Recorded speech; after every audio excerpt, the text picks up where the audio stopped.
जब जीवनको एउटा अध्याय टुङ्गिन्छ, कसैले विश्राम रोज्छ तर कोही नयाँ सुरुवात लेख्छ। उमेरले होइन, सोचले मानिस बुढो हुन्छ र यो भनाइलाई जिउँदो बनाउने नाम हो कृष्ण कुमार राणा। महालक्ष्मी नगरपालिका 7 ढोडे धनकुटाका स्थानीय बासिन्दा, रिटायर्ड शिक्षक, समाजसेवी र स्रष्टा। उहाँ महालक्ष्मी नगरपालिकाको आधिकारिक नगर गानका रचनाकार समेत हुनुहुन्छ। संस्कृति संस्कार पवित्र स्थल शान्तिको सागर औरकी मनको ढुकढुकी एउटै महालक्ष्मी नगर।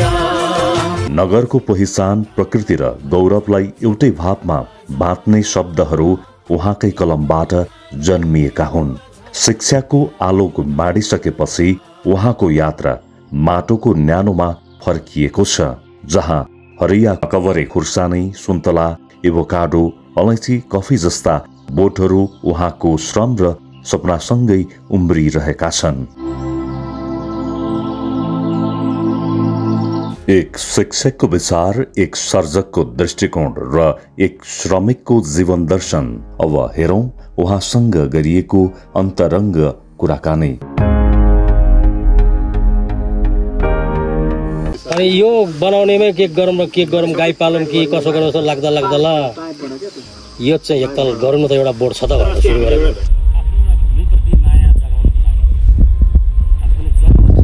अभिसनको लागि म यहीँले आबद्ध गरेर यहीँ 2 पैसा आउने बाटाहरू यसो गर्दा कसो हुन्छ भनेर यही प्रति माया, म यहीँ जन्मेँ, म यहीँ हुर्केँ, म यहीँ खेलेको।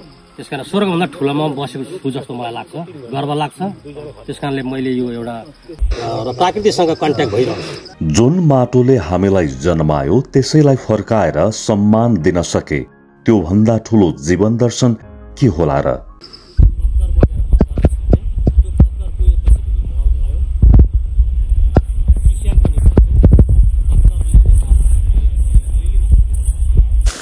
र यो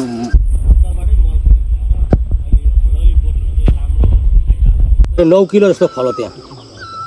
त्यो बिरुवा न आफै उम्रेको न खै कहाँबाट आएको त्यो चाहिँ बुझिएन। त्यो बिरुवाले हेर्दा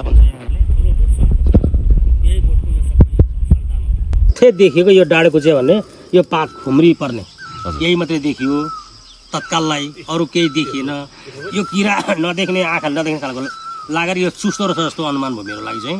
यो रस चुसेर वृद्धि गर्न नदिने सामान्य दबाई किनेर उपचार गरिरहेको छु र मैले तिते पातीलाई कुवाएर र गाईको गोबर त्यहीँ मिसाएर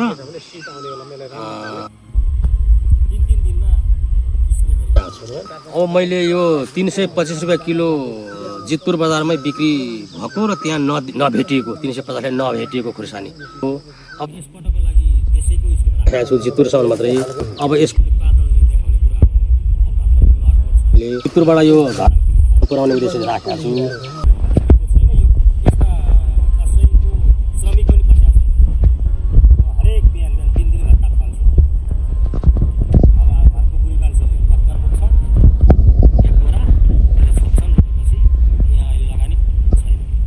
गर्दा यही ठाउँमा हुन्छ।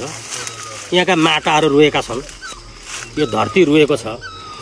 किनभने अर्को ठाउँमालाई चाहिँ राम्रो मानेर जान हुँदैन। यहीँ जहाँ जन्मियो, जहाँ खेल्यो त्यहीँ हुन्छ। गर्दा कहीँ जान पर्दैन। युवाहरूले देशमा अवसरै नदेखेर वैदेशिक यात्रामा जाने क्रम चाहिँ अत्यन्तै बढ्दो मात्रामा। जस्तै तपाईँको यो अकबरी खुर्सानी, त्यस पछाडि यहाँ तपाईँ कृषिमा जे गर्नु भएको छ नि, योबाट चाहिँ केही सम्भावित पक्ष मैले लेखेको हुनाले गर्दाखेरि उनीहरूलाई पनि छोटोमा तपाईँले ती युवाहरूलाई सन्देश दिँदाखेरि कुन ढङ्गबाट दिनुहुन्छ? अबका वैदेशिक रोजगारलाई यो देशमा रोजगारलाई यही भिजन बनाउने खालको राजनीतिक सबल हुनुपर्छ। यहाँ त्यस्तो खालको एउटा भिजन ल्याउनुपर्छ। जुन ठाउँको बसाइ सराईलाई रोकेर त्यही ठाउँमा एउटा दर्बिलो र एउटा रोजगारमूलक हुनुपर्छ। त्यहाँ र बजारीकरणको व्यवस्था नै सरकारले गर्नुपर्छ। कृषिको बजारीकरण नभएर अलिकति दुःख पाएका छन्। बजारीकरण गर्नुपर्छ र यसलाई त्यसरी नै अब नयाँ जेनेरेसनले त्यसरी गरेदेखि त्यो एकपटक यो नेपालमा हाँस्थ्यो कि रोएको छ नेपालमा एउटा एक्सर्साइज। म किन कुद्नु त बाटो, गाडी एक्सिडेन्ट पर्ला बाटा कुदिने भने यहीँ कुदेको, त्यही कोदालो चलाएर कुदेको म। मेरो अब लक्ष्य चाहिँ मैले करिब 1 पावा मात्रै 4 बोटमा 1 किलोको दर अनुमान राखेको छु। 1000 बिरुवामा 4 बोटमा 1 किलो फल्यो भने कति हुन्छ अब त्यो त्यति लक्ष्य राखेर गरेको छु। यहाँ भिडियो हेरिरहने दर्शकलाई हजुर एकै लाइनमा चाहिँ खोर्सानी खेतीमा आउन प्रेरणा दिने एक मात्र लाइन मलाई भन्नुहोस् न अन्तिममा। यसरी म आफै पनि कृषकमा प्रोत्साहित भएको छु। मैले गरेको बारी राम्ररी हुर्केर आएको छ। अझ मेरो प्रोत्साहित भएर छ। अनि अन्य किसानले पनि यो हेर्नु र गरौँ भनेर मैले यही एक शब्दमा यही कुरा भन्छु।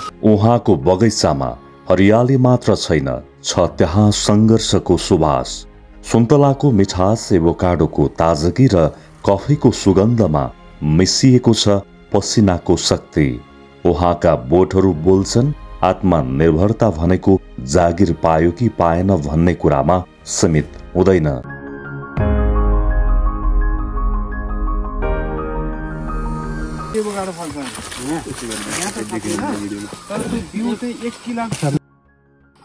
अब पहिला सुरुमा चाहिँ कफी रोप्यो, त्यहाँदेखि कफी भएन भनेर काटेर फ्याल्यौँ, त्यहाँदेखि अहिले लास्टमा चाहिँ अखबारे हो 80,000 को चाहिँ बेच्यौँ। अलैजी पहिले 2-4 लाखको बेच्थ्यौँ वर्षमा। रोग लागेर सिद्धि अब हामी थोरै बेच कबारे चाहिँ करिब अब यो 12 रोपनीको प्लट हो। 8 रोपनी चाहिँ अकबारे छ। कफीको 150 बिरुवा छ। 150 जन्म भूमिको मायाको कविताको रचना गर्ने म रचनाकार कृष्ण कुमार राणा, महालक्ष्मी नगरपालिका वार्ड नम्बर 7 जितपुर ढोडे धनकुटा। मलाई तुलफुल गर्दा, बाली लगाउँदा, मलजल गर्दा भित्रै आत्माबाट यो बालीमा बालीको माया र यो बालीमा मेरा मरेका पुर्खाहरू पितृहरू आएर घुम्छन् र फलफुल खान्छन् जस्तो मेरो आत्माले सम्झेको हुँदा मैले पाकेको बेलामा विभिन्न पितृहरू रूप लिएर यहाँ खुसीसँग जान्छन् जस्तो लागेर मेरो आत्माले सम्झेको हुँदा मैले एउटा कविता पनि जन्मभूमिको माया भनेर बनाएको छु।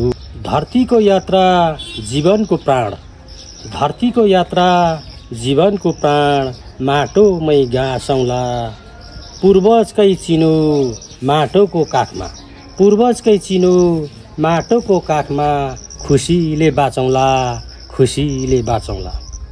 अमर छ माया सिर्जना थलो, अमर छ माया सिर्जना थलो, पहिचानको चिनारी हुँदैन पराई, पुर्खाको आत्मा डुल्दछ घरबारी, हुँदैन पराई, पुर्खाको आत्मा डुल्दछ घरबारी। बगैँचाभित्र जीवजन्तु नाच्छन्, बगैँचाभित्र जीवजन्तु नाच्छन्, गीत गाउँछन् च्याखुरा, जन्मेको थलो आनन्द शान्ति स्वर्गकै टुकुरा, जन्मेको थलो आनन्द शान्ति स्वर्गकै टुकुरा। तुलफुलले नित्य सजाई राखौँ, तुलफुलले नित्य सजाई राखौँ, हुर्केको गाउँघर जन्माउने माटो जीवनको निर्भर, माया नै नमार, जन्माउने माटो जीवनको निर्भर, माया नै नमार। हिरा र मोती खानी नै माथि, हिरा र मोती खानी नै माथि, नागबेली गाउँघर विश्वमा चिनाऊ, जन्माउने माटो रोजगारको सहर, विश्वमा चिनाऊ, जन्माउने माटो रोजगारको सहर। बाजो है जमिन आत्माले देख्दा, बाजो है जमिन आत्माले देख्दा, धुरुरु रुनेछन्, पुर्खाको थलो बालीले ढाक्दा आशिक दिनेछन्, पुर्खाको थलो बालीले ढाक्दा आशिक दिनेछन्।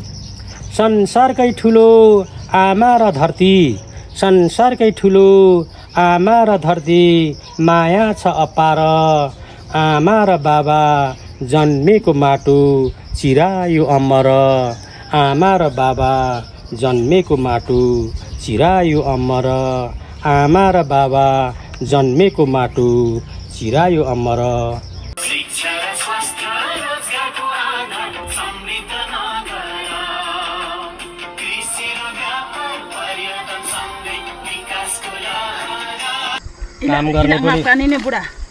गर्ने पनि बानी भएको उहिले बाजे बोजूले केही अर्ती बजे दिइराखेको थियो दिनुभएको थियो के भन्थ्यो त बाजे बोजूले उहिलेकोले पौरखीको थालमा सधैँ मासु अल्छीको थालमा तप आँसु ओहो राम्रो सन्देश पो दिएर जानुभएको रहेछ हौ उहिलेको बाउ बाजेले मलाई पनि पो भन्नुभएको थियो त के भन्नुभएको थियो त हजुरआमाले काम गर्ने ज्यानको सधैँ दुध र भात नगर्ने ज्यानको रित्तो थाल चाट पो भन्थ्यो त मलाई त झन् अनि म पनि काम गर्छु पहिलेदेखि काम गर्ने बानी छ काम गर्ने आदत छ यसरी बगैँचामा आफ्नै धरतीमा बगैँचा बनाउँदा पुर्खाहरू पनि आएर नाच्छन् अरे हाँस्छन् अरे स्वर्गका परी पनि छम छम पाउजो बनाउँदै नाच्छन् अरे अनि आशिक दिएर पो जान्छ अरे त हौ